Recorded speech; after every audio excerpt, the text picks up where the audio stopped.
going on, guys? Today is a good day, and that is because I am starting a new guitar build. I should clarify and define first what I mean by a guitar build. I do not have the tools or the skill to cut and shape a guitar from the body to the neck to the headstock to doing all the routing. I do not have those skills. So to say that this is a true guitar build would not be an accurate statement. Instead, this is more like a guitar assembly. I know it's going to take a little while. To be transparent, I have a full-time job. My wife and I run a home for disabled animals, and I like to play video games. So things are going to take a little while. And let me see. As I start filming this, it is July 4th. Happy 4th of July. May you have safe fun. Multiple entendre. I feel like that could be taken a few ways. Anyway, today's July 4th, and I expect that this assembly is going to take me a good amount of time. But, you know, that's the nice thing about doing things the way that I'm doing them. I don't have to rush. I can take my time. My biggest goal with this build, with this assembly, is to make it better than any of my previous builds. I've only done 2 up to this point, and I'm going to show you both of those. They're instruments that I really like, but honestly I can see a lot of people having problems with them, and that's fine. Anyway, let me show you what I've done, and then I'll show you what I'm working with. The first assembly I did was this guy right here, and it is, for all intents and purposes, a Franken Jazzmaster. I picked up these parts all separately and individually on various platforms, whether it was StewMac, Reverb, eBay, wherever. I think I even got some stuff from Sweetwater, but this was my first assembly effectively, and there was actually a lot that went into it, but there's also a lot of things I would change about it. The first thing I would change about it is this body. I bought this on Reverb for next to nothing. The guy that I bought it from had done so much to it. Like, he had messed with the neck pocket, trying to alter the scale length. He'd obviously done this paint job. Yes, I did not do that paint job. I kind of warmed up to it, though. The skull's kind of cool, I think. If I had done it again, I would probably go with matte black. If you couldn't tell, this thing is inspired by Jim Root. I love Jim Root. I love his sound. I love his style. I even got a Stratocaster custom from Agile that's modeled after his Fender Stratocaster. This one kind of being more inspired from his Fender Jazzmaster. But again, I changed a whole bunch of things more to my specificity.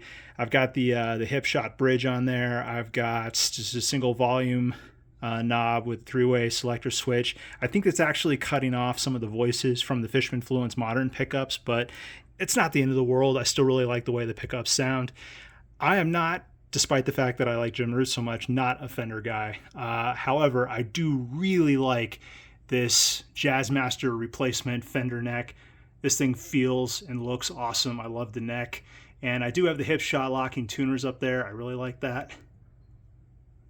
Yeah, so a cool first assembly, but there's definitely some things I would change. And if I were to change one thing primarily, it would be that paint. I would, try to get closer to Jim Root's matte black and just stick with it. All right, let's take a look at the second build. This is my Harley Benton single cut DIY guitar. You purchase these kits from Thomann. It was fairly inexpensive. I think it was like $80 for the kit and then like another $80 in shipping, but there's definitely some things I switched out. For example, I switched out the knobs, I switched out the pickup rings. I definitely went with different pickups. I went with Gibson Dirty Fingers in the bridge position and a Gibson 490R in the neck position. I did keep the factory neck. I was okay with the factory neck, but I did put on the hip shot locking tuners again. I really like the hip shot locking tuners, so I stuck with those. Get up a little bit closer there. Yep. Okay, so the most infamous thing about this build was the paint, the finish. There was so many things that went wrong with this. I dropped it in the ground after I was done doing the Hydra dip. There's like a giant chip on the bottom of the binding there. You can kind of make that out. There's fingerprints and thumbprints all over this. The paint is just horribly uneven. You can see the waterlog marks where I didn't have a stable enough grip on it to get it to dip all the way at a steady pace. Instead, it ended up achieving buoyancy and getting those weird horizontal lines on there. Definitely a learning experience. I would love to try a Hydra dip again in the future, but I will do so many things differently if I try it again. Anyway, this was my second build, and even though it is ugly, it's also kind of cool looking, and I actually like the way this guitar sounds. Nope, that's it. Those are the 2 builds. Those are the ones I've done to date. And again, kind of like I said at the beginning of the video, the goal of this particular project is to get it looking better than these two. Will I succeed? Who knows? Time will tell. All right, and here's what I'm using for the current build. So first up is going to be this body. I got this at my local music store. It's obviously a nod to a classic design. I won't go into that particular detail for obvious reasons. I asked the guys at the music store if they got it from some particular brand or small company, and they said, nah, it was just some guy who made some bodies and sold it to him. So that's what I grabbed. Mitsu, you're kind of in the way, buddy. You checking out what I'm doing? Can you move on? He's going to fall into stuff. Anyway, this body is actually pretty cool. I don't even know what type of wood it is, but I do like the single pickup design. I like the fact that we're going to have the Tune-O-Matic bridge. I do know that I'm going to have a problem with the neck pocket. I'll show you the neck that I have for this here in just a second, but the neck pocket is actually just a little bit too shallow. So I'm going to have to do a little bit of work here around the edges. I'm going to have to be super careful because this and this are super narrow. So I'm going to have to be careful with that. But he did a good job drilling in right here, making room for the electronic wiring. Let me flip this around. We'll take a look. So he did a pretty good job there on the back as well. As far as the body cavity goes, I already checked, and he did a good job, including a wire, hole for grounding to the bridge. So that's good. And he did a good job providing routing for the output jack. One of the other problems I have in addition to the neck is that I bought what I thought would be a standardized control cavity cover, and it doesn't fit here at all. If it were too big, I could sand it down or reshape it a little bit, but it's actually a little bit too small. It's a little bit too short and not quite long enough. So I'm going to have to do a custom cut. Maybe my brother will be willing to give me a hand with that. But I do like the fact that he allowed for a belly cut. This is a really nice feature. Anyway, let's move on to the neck. So this awesome piece is a custom Hoaxy aluminum neck. And they have on their site for the replacement necks customization that can go fairly in depth. And unfortunately, if you go super in depth, it's pretty expensive. I opted for only a couple things on there. I opted for the inlay markers to be the black block. I really like that. And some of the other stuff I did not include. So I do not have the neck markers on the side. I do not have a weight relieved, which supposedly would take off a pound for it. And instead of going with stainless steel frets, I went with nickel. Like I said, I would prefer stainless steel frets. It'd be nice to have a weight relieved, and it would be nice to have the fret markers, but each one of those features costs a significant amount of money. So I opted not to do that. But I've seen a lot of cool things from Hoaxy, and I really like the way this looks aesthetically. And in my head, when I'm done with this assembly, I think it's going to be a perfect addition. So I am pretty excited for this neck. Yeah. All right, let's move on to some of the other stuff we got here. For the electronics, I have a Gun Street single pickup, single volume, single tone setup here. I was drawn to Gun Street because they do solderless. However, they do not do solderless for one pickup like what I'm doing for this particular build. So maybe they'll have that in the future, but for now I'm going to have to go traditional soldering. It is a 500K pot, so I'm looking forward to that. I'm hoping it's going to be a good match for the pickup that I got. Speaking of the pickup, our awesome people at Bare Knuckle have set me up. This is also a custom design, and I'll be super excited to show this to you once the assembly is done. Let's see here. I'm pretty sure this is individual small pieces like the neck back plate and some other small details. I don't exactly remember what's in there. For the pickup rings, these are Geiger Chameleon. Look at that. I'm only going to need one of them, but this is pretty freaking awesome in my opinion. I love that chameleon shade in there. Going along with the chameleon coloration, I got Geiger locking tuners here. Same type of chameleon finish there. I haven't worked with Geiger before, and honestly, with locking tuners, I prefer to work with Hipshot, but I wasn't able to find anything super negative about Geiger online. There were a few complaints here and there, but I don't know. Hopefully these will work out. Following the chameleon theme here, also from Geiger, this is the Tune-O-Matic bridge. Got that same type of chameleon shading. Got my strap buttons. I was hoping to get something chameleon-esque. I wasn't able to find anything online that had that. Oh well. Let's see, what is this? This is also from Geiger. I think these are the control knobs. Those are also going to be chameleon. Since on the neck I do not have neck markers or side dot inlays, I'm going with these chroma label. These are supposedly luminescent, glow-in-the-dark labels that stick on awesomely. So I'm looking forward to using these. And then for some accent painting, I got some glow-in-the-dark paint. I'm not exactly sure how much I'm going to use this once the finish is done, but we'll see how it goes.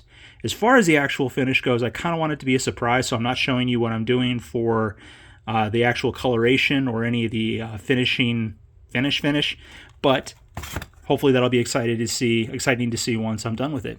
Anyway, that's everything I've got ready to go here. I guess we're going to keep going in stages. You'll notice one other small detail here. As far as the control cavity goes, the guy didn't do any drilling for the pots. So that's going to be the first step I'm going to have to take. I'm going to drill those potholes, and then I'll continue on with the staining. But until I'm done with that, see you later. And here we are, a lot later and a lot more frustration.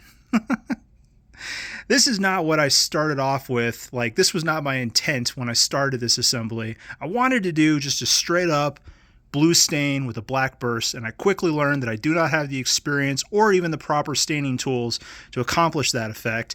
So I ended up scrapping this overall look probably 3 times, just sanding everything off, starting from the beginning, which is definitely why this took so long. But I got to thinking what my original intent was when I started this assembly, and I wanted to call this model the Dane for reasons that'll become apparent later. And I started thinking, well, what does a Dane's fur look like? Well, there's fawn Danes, there's gray Danes, there's black Danes, but our Great Danes have had the following colorations: Harlequin, Gray Merle, and now I guess our current Dane has what they call Merlequin. But all of those colorations, if you were to choose an adjective, I came up with splotchy, and I figured I can definitely do splotchy. And I think I achieved that between the blue and the black. Yeah, I like it. So there's a whole bunch of layers of blue stain on here. There's a whole bunch of layers of black stain on here. There's about 6 layers of the satin polyurethane. I really like the finish. It came out feeling and looking pretty good in my opinion. I've also got in the control cavity and the pickup cavity the non-conductive paint. There's 4 layers of that in there. My wife was kind enough to put my logo on there again. There's a cool effect that I'll show you here in a few minutes. But before that, let's turn this around, get a look at it from the back side. There we go. Yeah, so some more of that splotchy effect. I actually really like that. And I think it actually came out looking really good on the belly cut there. That's pretty awesome. There's the non-conductive paint on the control cavity. That's solid. Let's see if I can get some shots of the side. Yeah, not perfect. I still think it gives off a pretty cool effect. Okay, now that we've done that, let me show you an effect. Give me a minute. All right, I'm now in a location where there's a lot less light. I wish it were full on nighttime right now, but I'm too impatient to hold off this filming for, nighttime. So let me turn on a black light here, or it's not a black light, I guess it's just a straight up UV light. Yeah. So that bottom one is obviously the most recent layer of it. The layer you see underneath there, I thought was kind of a cool staggered effect, but it's from one of the previous renditions before I just did a full overhaul on the body. So I'm thankful to my wife for doing that twice, but I'm also kind of grateful for the end effect there. Okay, so now that we're looking at that, now that the body is done to my satisfaction, I'm going to start moving on to the assembly of the hardware, and I'll check in with you guys later. See ya. And we're back. Check it out. This thing is finally starting to take shape. It's finally starting to look like a guitar. And I could not be happier with how it looks. So let's talk a little bit about what brought us to this point. We got everything done for the most part. We got all the hardware installed from the bridge to the control knobs. And the pickup here is what I was alluding to when I referenced the name of this guitar being the Dane. The awesome people at Bare Knuckle Pickup were able to etch a custom design that my wife provided with the face of a Great Dane. And in case you couldn't tell with the aesthetic of this guitar, it's kind of in reference to the Rainbow Bridge. If you know what the Rainbow Bridge is, it might make you smile a little bit, and if you don't, I'm not going to ruin your day with it. But that was kind of the theme that I was going for here.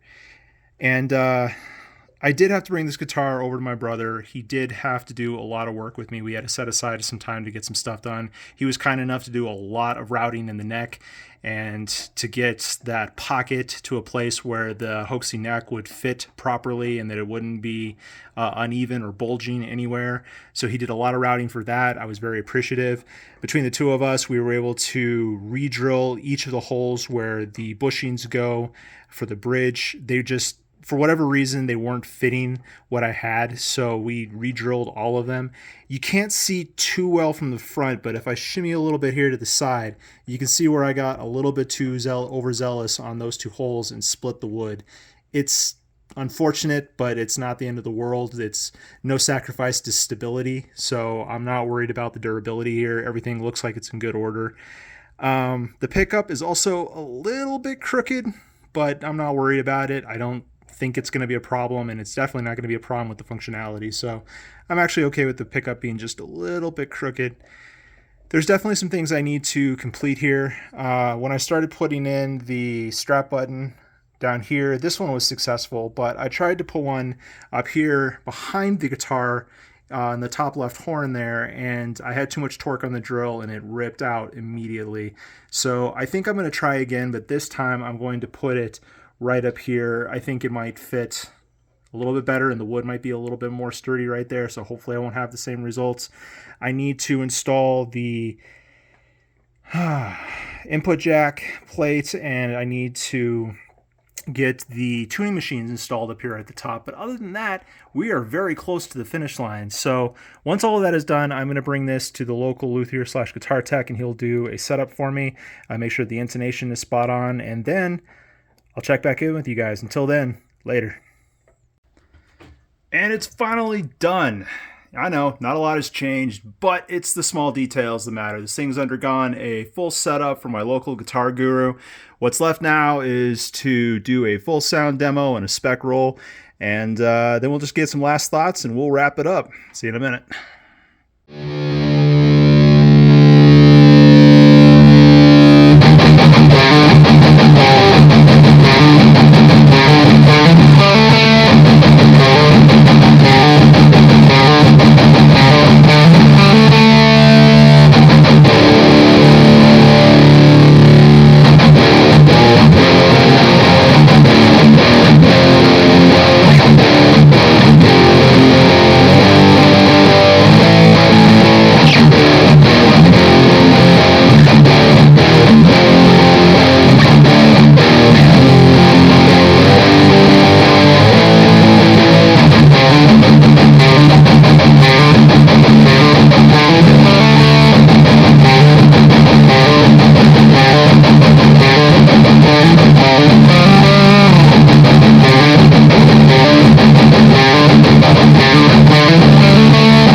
Okay, so final thoughts. Overall, I am very happy with this instrument. Let's just talk about a few of the things that didn't quite go my way, simply because it's easy to sit here and laud all the things I love about this instrument, but there were definitely some things that just didn't go the way I had envisioned.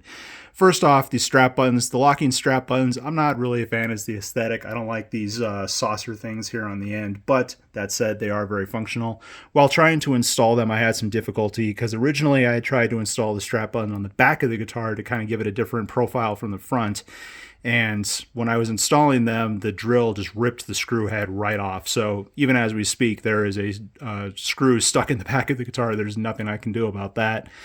Next up, the locking tuners. If you recall at the beginning of the video, I had the Chameleon Geiger locking tuners. They would have fit the aesthetic of the rest of the hardware. Unfortunately, they were not the 90-degree angle. They were offset a little bit, so I could not use them on this neck, and I ended up going with the hip shot locking tuners. Other than those two details, everything on this build pretty much went the way that I wanted. And if it didn't, I was able to fix it. I already shared some of my other difficulties and challenges while going through the overall assembly. But that said, in the end, I'm happy. Well, that's it. We're done. If you guys are still watching, thank you. I appreciate you. I said at the beginning of this video, my goal was to create a guitar that was better than my last two builds. Did I succeed? I think I did. But hey, to each their own. I do have a couple other builds that are planned, but they're probably going to take me a little bit longer since, well, we all saw how long this one took me. So when it's out, it's out. In the meantime, take care of yourselves, find a smile, and I'll see you for the next one. Later.